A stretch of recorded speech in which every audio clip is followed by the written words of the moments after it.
I discovered that my husband was going on a cruise with his lover, but when he arrived, I was already there with her fiancé. The message appeared on my screen at 3:17 p.m. on a Tuesday, an email confirmation forwarded from Paradise Cruise Lines, not sent to me, but accidentally shared to our family cloud account. A luxury suite, champagne package, couples massage, all booked under my husband's name for the following week during his important business conference in Seattle. Except there was another name on the reservation, Vanessa. My hands didn't tremble. My coffee didn't spill. Something crystallized inside me. 15 years of marriage suddenly framed with perfect and terrible clarity. I scrolled through the itinerary with strange detachment. 5-day Caribbean cruise, ocean view balcony suite, captain's table dinner, all the romantic cliches you'd expect from a man who couldn't even remember what flowers I preferred on our anniversary. Working late again tonight, he had texted me an hour earlier. Don't wait up. I studied the cruise details, noting the suite cabin number 1243, deck 10, starboard side. Something about seeing those specific details made it real. This wasn't just an affair. This was planning, calculation, a parallel life being built while I maintained ours. What a fool I had been. I remember standing up and walking to our bedroom closet, the one we shared. His suits hung next to my dresses, as if they belonged there. His shoes lined up with mine. The physical proximity of our things suddenly seemed obscene. I was about to start pulling his clothes down, to tear the fabric and destroy the memories, when my phone chimed again. Another notification from the family cloud. A photo appeared. A woman, young, blonde, perfect teeth, posing in front of a mirror wearing lingerie that still had price tags hanging from it. The caption read, "Can't wait for you to take this off on our trip." Counting the days. I recognized her. Vanessa, the new customer service director at my husband's company, the one he had insisted on inviting to our Christmas party last December, the one who had looked at me with something like pity while accepting a glass of wine in my home. What stopped me from destroying his things wasn't restraint. It was a random memory. A conversation I'd overheard at a charity gala 3 months ago.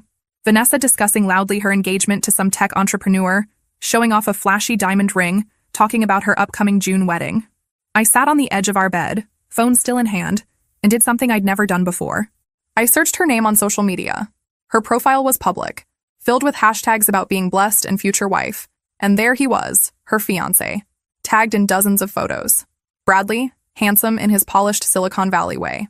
His own profile full of startup success stories and motivational quotes. One recent post caught my attention. Heading on a solo trip before the wedding madness. Time to clear my head and come back ready to start forever with a Vanessa. The cruise dates matched exactly. A strange calm came over me, the kind that arrives when the universe delivers something so perfectly synchronized it feels like destiny. I opened my laptop and navigated to Paradise Cruise Line's deck plans. Cabin availability. My credit card was already in my hand. 20 minutes later, I had my own confirmation email. Single cabin 1245, right next to their love nest. The symmetry was too perfect to ignore. I took a deep breath and did the only rational thing a woman in my position could do. I found Bradley's business email through his company website and sent him a message. Mr. Bradley, I believe we have something important to discuss regarding our respective partners and their upcoming Caribbean cruise. Would you be available for coffee tomorrow? It concerns your fiancée Vanessa and my husband, who have made plans I think you should know about. I attached the booking confirmation. I didn't cry. I didn't scream. I simply waited, watching the little dots that indicated he was reading my message. Typing, stopping, typing again. His response came 3 minutes later. Where and when? The next morning, I sat at a corner table in an upscale downtown cafe watching the door. I recognized him immediately. Taller in person, with that confident stride of someone accustomed to commanding rooms. His eyes found mine across the space. Recognition, understanding, the look of someone whose world was also shattering. He sat across from me. No handshake, no introduction needed. Show me everything, he said quietly. And I did. By the time our coffees had gone cold, we had formed an alliance born of shared betrayal. Not just an alliance, a pact, a strategy. They think they're so clever, I said, finally allowing myself a bitter smile. They have no idea what's coming. Bradley's expression hardened with resolve. What exactly did you have in mind? I leaned forward, lowering my voice. I already booked the cabin next to theirs, but one person watching their romantic getaway crumble isn't as satisfying as two, don't you think? He matched my lean, his voice equally low. Are you suggesting what I think you're suggesting? I'm suggesting we both take that cruise. I'm suggesting we become very, very good friends who just happen to be everywhere they are. I'm suggesting we make this the vacation they'll never forget, for all the wrong reasons. For the first time since we'd sat down, Bradley smiled. It wasn't a pleasant smile. It was the smile of someone imagining sweet, calculated retribution. "I'm in," he said, "but we need to be smarter than them. We need a plan that doesn't just catch them, but destroys whatever fantasy they've built."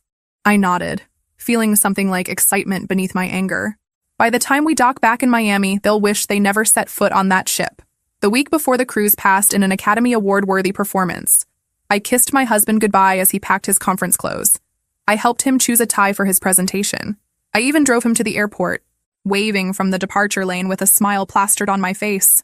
"I'll miss you," he said, his eyes not quite meeting mine. "Oh, I'm sure the time will fly," I replied, thinking of the swimsuits and evening dresses already packed in my own suitcase, hidden in Bradley's temporary apartment. As soon as his plane took off, not to Seattle but to Miami, I drove straight to the port where Bradley was waiting. We had spent every day of the past week planning, coordinating, building a backstory that would make us seem like old college friends reuniting by chance, practicing our reactions for when we accidentally ran into our cheating partners, memorizing the ship's layout. We booked identical shore excursions to the ones they had scheduled. "How are you feeling?" Bradley asked as we checked in at the cruise terminal, his hand briefly touching my shoulder. "I keep alternating between wanting to cry and wanting to push them both overboard," I admitted. He nodded. "I've already looked up maritime law. Unfortunately, that would be frowned upon." That unexpected flash of dark humor made me laugh for the first time in days. It felt strange in my throat. We boarded separately, agreeing to meet later after settling into our cabins. I found mine easily, 12:45, right next to where my husband would soon be caressing his lover. I pressed my ear to the adjoining wall. Empty for now. Their flight wouldn't arrive for a few hours. I unpacked methodically, hanging dresses I had bought specifically for this cruise, dresses my husband had never seen, dresses chosen to make a statement when the inevitable confrontation came. At 6 p.m., Bradley texted, "They've boarded. Just saw them at check-in. They didn't see me." My heart raced. My palms grew damp. The moment was approaching faster than I had anticipated. I met Bradley at a bar 3 decks up, far enough away that we wouldn't immediately run into them. He already had a martini waiting for me. "To the most twisted vacation either of us has ever taken," he said, raising his glass. I clinked mine against his. "May we survive with our dignity, if not our marriages." My marriage ended before it began, apparently. His voice had the same hollow quality I'd felt in my chest for days. We shared our stories then, filling in the blanks of our relationships. Bradley had met Vanessa at a tech conference 2 years ago. They had gotten engaged quickly. Too quickly, he realized now. There had been signs of her infidelity, unexplained absences, secretive phone behavior, sudden work emergencies. I ignored it all, he said, staring at his drink. I wanted so badly to believe I'd found the right person. 15 years, I replied. 15 years I gave him. We talked about children. We decided together to focus on our careers first. We had a timeline. Next year was supposed to be our year to try. My voice broke unexpectedly. Bradley's expression softened. "I'm sorry." "Don't be. Be angry. I am." We spent hours talking, drinking enough to stay relaxed but not enough to cloud our judgment. We needed to be sharp, ready. Around 10 p.m., we ventured to the main dining room for the welcome dinner, and there they were, sitting at a table for 2 near the windows. My husband's hand rested on the small of Vanessa's back as they studied the menu. Intimate, comfortable, practiced. The sight hit me harder than I expected. This wasn't their first trip together. This wasn't new. The realization made my knees buckle slightly. Bradley steadied me with a hand on my elbow. "Not yet," he whispered. "Let them think they got away with it. Tomorrow we begin." We retreated to a different restaurant, but I couldn't eat. My stomach was a knot of acid and anger. "How long do you think this has been going on?" I asked, pushing pasta around my plate. "Does it matter? A day? A month? A year? They both betrayed us." "It matters to me," I insisted. "I need to know how much of my life has been a lie." Back in my cabin that night, I pressed my ear to the wall again. I could hear them laughing, murmuring, the occasional creak of bed springs. I recorded it all, evidence for what was to come. I barely slept. When morning came, I met Bradley for breakfast on the Lido deck. We had determined that our cheating partners had booked a snorkeling excursion at our first port of call, a small private island owned by the cruise line. "Ready for day 1? Bradley asked, sliding a coffee toward me. "As ready as I'll ever be." We took the tender to the island 30 minutes after my husband and Vanessa had left. We spotted them easily on the beach, sharing a lounge chair, her head on his chest, his fingers running through her hair. Bradley and I set up our own chairs exactly in their line of sight, but angled so they wouldn't notice us immediately. We waited for the perfect moment, the recognition, the shock. It came when my husband stood up to get drinks from the beach bar. He turned, 2 frozen cocktails in hand, and froze mid-step when he saw me. The drinks tilted, blue liquid splashing over his hands. I gave a little wave, as casual as if we were running into each other at a grocery store. His face went pale so quickly I thought he might faint. He stood paralyzed, unable to move toward me or back to Vanessa, who was still scrolling through her phone obliviously. I adjusted my new swimsuit, a daring red piece I never would have chosen before, and walked directly toward him. "What a coincidence," I said, loud enough for nearby sunbathers to hear. "How lucky to run into you here. The weather looks different than I remembered from Seattle." He opened and closed his mouth, speechless. Over his shoulder, I saw Vanessa look up, confusion crossing her face, then horror as she spotted Bradley approaching behind me. "What? How?" My husband finally managed. "Your lover should be more careful about sharing your itinerary on the family cloud account," I said pleasantly. "Oh, and you should meet my friend Bradley. I think he already knows your girlfriend." I turned to Vanessa, whose face had turned the color of sour milk. "That engagement ring looks beautiful in the sunlight. Does your fiancé know you're engaged? Or is that just a detail you've overlooked while planning your romantic getaway?" People were watching us now, openly staring at the drama unfolding on the perfect white sand. "This isn't what it looks like," my husband finally said, the most cliched phrase possible. "Really?" I looked pointedly at the 2 blue drinks, then Vanessa's shocked face, then back at him. "Because it looks exactly like you're on a cruise with your lover while telling your wife you're at a business conference in Seattle." Bradley stepped forward, addressing Vanessa directly. "We've booked all the same shore excursions as you. Isn't that a wonderful coincidence? We'll have lots of quality time together on this trip." And that was just the beginning, the first day of 5, the foundation of what would become the most unbearable vacation for 2 people who thought they had gotten away with betrayal. I knew then that I had given this man everything. My youth, my trust, my unconditional support through career changes and family losses. I had been there through it all, believing we were building something meaningful together. And all the while, he had been building a separate life, a life that didn't include me. I gave them one last smile. "Enjoy your drinks. The cruise is just beginning." That night, Bradley and I regrouped in my cabin, analyzing the day's confrontation and fine-tuning our strategy for the days ahead. The initial shock had provided satisfaction, but it wasn't enough. Nowhere near enough for the depth of their betrayal. "They're rattled," Bradley observed, pacing the small confines of my room. I intercepted Vanessa trying to change their dinner reservations and shore excursions. I nodded, scrolling through the ship's app on my tablet. "They won't get far. I've befriended 3 crew members who keep me updated on any changes they try to make."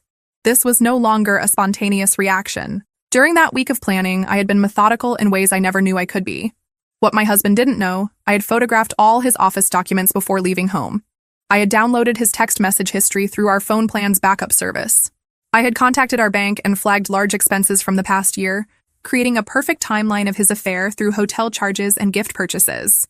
What Vanessa didn't know, Bradley had been equally thorough, gathering screenshots of suspicious messages, tracking her location history, and most damaging of all, documenting how she had been diverting funds from their startup's investors to finance luxury purchases. "Tomorrow is the formal dinner," I said, studying the schedule. "They'll expect us to make a scene." Bradley stopped pacing. "So we don't. We do the opposite." "Exactly." I smiled, feeling a cold clarity. "We'll be charming, friendly even. We'll invite them to join our table. We'll talk casually about psychological warfare." Bradley nodded appreciatively. The anticipation of confrontation is often worse than the confrontation itself. I stood and walked to my suitcase, pulling out a sealed envelope. "I've been saving this for the right moment. Now I think I know when to use it." Inside were photos, security camera images from the ship showing my husband and Vanessa on previous cruises, dates, timestamps, proof of a pattern going back 18 months. The head of security had been surprisingly helpful after I explained my situation and offered a generous consulting fee. "How did you get these?" Bradley asked, impressed. "Let's just say when your husband brags about always booking the same cruise line for business trips, it creates a traceable pattern." I laid the photos chronologically, 8 cruises in 18 months, always with her, always during what he claimed were conferences or client meetings. Bradley whistled softly. "That's not a romance. That's a second relationship." "Exactly. And tomorrow night, I want them both to understand that we know everything. Not just this cruise. Everything." We stayed up past midnight, planning every interaction, every casual encounter for the remaining days. We were no longer improvising. This was choreographed retribution. The next morning brought another shore excursion, a tour of ancient ruins at our first port of call. As planned, Bradley and I arrived just as my husband and Vanessa were boarding the tour bus. The color drained from their faces when they saw us. I smiled brightly and took the seat directly behind them. Good morning. Sleep well? Vanessa stared straight ahead, rigid with tension. My husband attempted a weak smile. Look, we can talk privately. Oh, we'll have plenty of time to talk, I assured him. We have 3 more days together on this lovely ship. No rush. During the tour, Bradley and I maintained pleasant conversation, occasionally directing innocent questions to our uncomfortable companions. Have you visited these ruins before? Isn't the architecture fascinating? Each normal interaction seemed to make them more nervous than a direct confrontation would have. When we returned to the ship, they were visibly unraveling, exchanging tense whispers, looking over their shoulders, jumping at every corner where they spotted us. For that night's formal dinner, I wore a black dress I had bought specifically for this cruise, elegant, understated, with just enough edge to make a statement. Bradley wore a tailored suit that highlighted all the advantages of his athletic build. We entered the dining room deliberately 15 minutes after my husband and Vanessa had been seated. May we join you? I asked, already pulling out a chair at their table for 2. The maitre d' mentioned you had room? He couldn't refuse without creating a scene. Trapped by social convention, they shifted uncomfortably as we settled in. Wonderful evening, isn't it? Bradley began, unfolding his napkin with practiced ease. Vanessa, that dress looks familiar. Didn't you wear it to the Henderson Charity Gala last month? Her eyes widened slightly. The Henderson Gala had been a work event, one where she had introduced my husband as her colleague. Yes, I think so, she stammered. I flagged down a waiter. Champagne for the table, please. We're celebrating. My husband's expression darkened. What exactly are we celebrating? I smiled, reaching into my purse to pull out the envelope of photos. Anniversaries. Specifically, the 18-month anniversary of your first cruise together. I placed the photos on the table, one by one, like dealing cards. Caribbean, March last year, Mediterranean, May, Alaska, July. Each one during what you told me were business trips. The blood drained from his face. How did you? I've always admired your consistency, I continued, my voice steady despite my hammering heart. Same cruise line. Often the same cabin category. Made tracking surprisingly easy. Vanessa's hand trembled as she reached for her water glass. Bradley chose that moment to make his contribution. Speaking of consistency, he said, sliding a folder across the table toward Vanessa. I've been reviewing our company's finances. Interesting pattern of withdrawals that coincides with the dates of these cruises. Her glass froze halfway to her lips. You can't prove. Our investors were quite interested in the documentation, Bradley continued calmly. I had a fascinating call with them yesterday. This was the moment I had prepared for. Watching the dawn of understanding that we weren't just angry spouses lashing out. We had been methodical, patient. We had receipts, literally and figuratively. What do you want? My husband finally asked, his voice barely audible above the dining room's ambient noise. I leaned forward, maintaining eye contact. For tonight? Just dinner? Pleasant conversation? Maybe you could tell Bradley about your conference schedule for the next few months. I'm sure he'd be interested to know which business trips are actually romantic getaways. They sat frozen, trapped by their own web of lies, as the waiter arrived with champagne. I raised my glass. To truth. It always surfaces eventually. During dinner, we maintained cordial conversation, periodically dropping details that confirmed how thoroughly we had investigated their affair. Each revelation felt like a precise incision, small cuts that accumulated into significant damage. By dessert, they both looked physically ill. When we finally stood to leave, I left a room keycard on the table. For your convenience, I explained. It's for the cabin adjacent to yours. We've been taking turns listening through the wall. The soundproofing is surprisingly poor. My husband's face contorted with the understanding that even their most intimate moments had been compromised. As Bradley and I walked away, he whispered, "That was masterful. But that's just the beginning, isn't it?" I nodded, feeling not joy, but cold satisfaction. Tomorrow we move to phase 2. Tonight was about showing them we know everything. Tomorrow is about showing them what that knowledge will cost them. Back in my cabin, I finally allowed myself a moment of genuine grief, not for my husband, but for the life I had believed in. 15 years lost, trust shattered, future plans evaporated. But in its place was something unexpected, a sense of my own power. I had been blindsided by betrayal, but I had responded not with helpless heartbreak, but with calculated action. I sent one final text to Bradley before sleep. Thank you for today. Tomorrow we show no mercy. His response came immediately. They created this situation. We're just ensuring they experience the consequences they deserve. I fell asleep to the sound of a muffled argument through the wall, a lullaby of justice beginning to unfold. The third day of the cruise dawned bright and clear. Perfect weather for what Bradley and I had planned. While my husband and Vanessa had spent the night arguing, we had been finalizing details with various crew members and other passengers we had recruited to our cause. Our first encounter was at breakfast. We saw them at a corner table, hunched over coffee, looking exhausted and tense. Instead of approaching, we sat prominently in the center of the dining room, laughing and chatting with a group of passengers we had befriended. Specifically, two couples who turned out to be from my husband's industry. "Rachel and Diana are from Westbrook Partners," I exclaimed as we passed their table later, gesturing to our new friends. "Apparently, they've been trying to reach your company about that merger proposal. What a coincidence finding them here." My husband's coffee cup clattered against its saucer.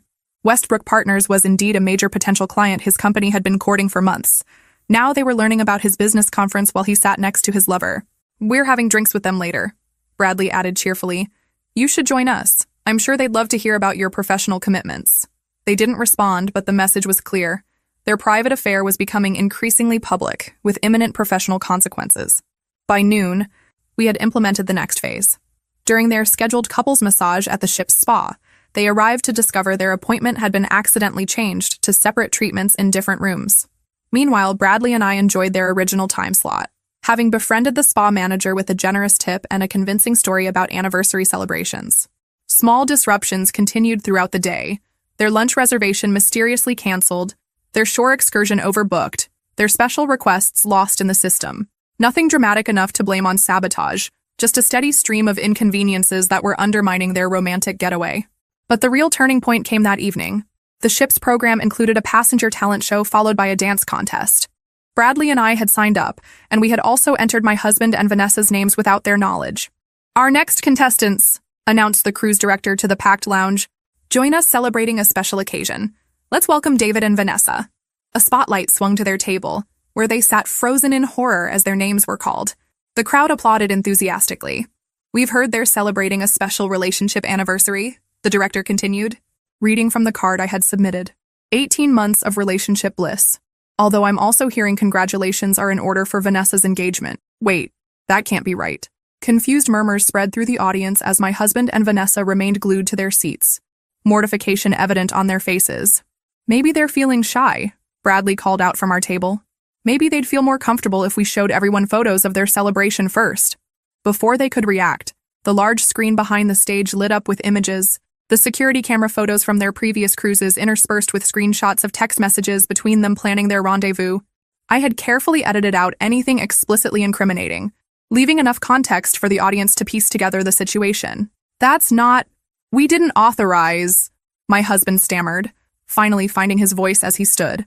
"Oh, one more special photo," I announced, nodding to the AV technician I had befriended. The screen changed to show Vanessa's engagement announcement post, complete with her radiant smile next to Bradley, a massive ring prominently displayed. The date stamp was unmistakable. 6 months into her affair with my husband. The room fell silent as understanding gripped the audience. Then came the whispers, the sideways glances, the judgment. They had avoided this by conducting their affair on anonymous cruises where no one knew them. "I think that's our cue," Bradley said, standing and offering me his hand. "We should show them how it's done." We took to the dance floor for the competition, performing a tango we had practiced during our planning week. Every dramatic turn and dip was executed with precision, our eyes meeting in a performance of connection that drew enthusiastic applause. When we finished, I saw my husband and Vanessa slip out of the lounge, heads down, unable to face the room full of strangers who now knew their secret. We followed at a distance, watching them argue in a secluded corner of the deck. Their body language told the story, accusations, denials, recriminations. "They're imploding," Bradley observed quietly. "Good," I replied, feeling a satisfaction deeper than I'd expected. But we're not finished yet. That night, we implemented the final stage of our ship-based plan. While they were in damage control mode after the public humiliation, I arranged for the ship's photography team to deliver something special to their cabin, a commemorative album we had created using the ship's photo service.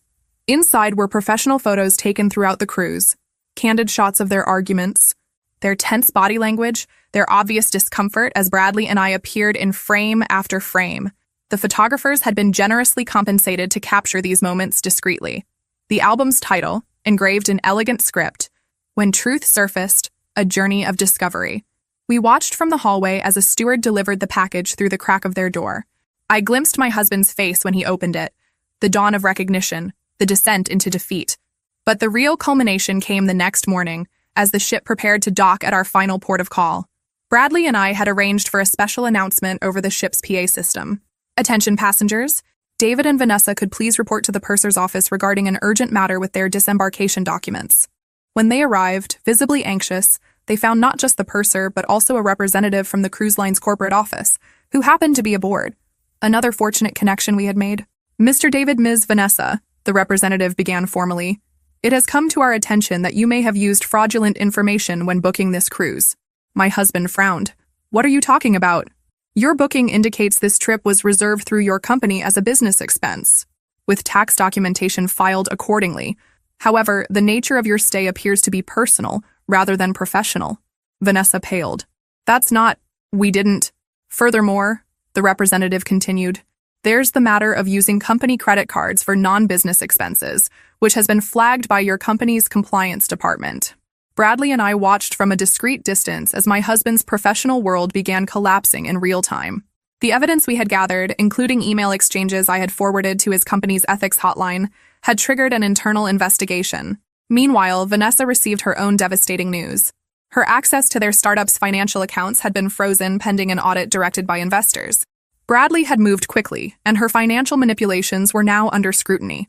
As they stood there, their carefully constructed parallel lives disintegrating around them, I felt a strange elation. Not happiness, not exactly vindication, but a deep sense of justice. This isn't just about the betrayal, I said quietly to Bradley as we watched from afar. It's about the calculation, the premeditation, the years of lies. He nodded. They thought they were too smart to get caught, too arrogant to face consequences. Do you regret anything? I asked, suddenly curious about his feelings now that our plan was nearing its end.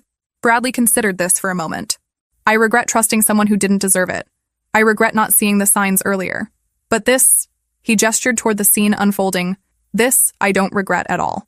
When my husband and Vanessa emerged from the purser's office, their faces ashen with the understanding that their actions had real-world consequences beyond their romantic entanglement, I stepped into their path. Enjoy the cruise? I asked, my voice steady and clear. My husband looked at me with new eyes. Not anger or defiance, but something like fear. Fear of what else I might know, what else I might have done. This is just the beginning, I told him quietly. When we dock tomorrow, you'll find your belongings packed and waiting at a hotel. The locks have been changed. Divorce papers are with my lawyer, and every member of our family and social circle has received a detailed account of how and why our marriage ended. I turned to Vanessa. As for you, I wonder if your wedding vendors will refund your deposits. Bradley tells me he's been quite thorough in his communications with them. She flinched as if I had slapped her.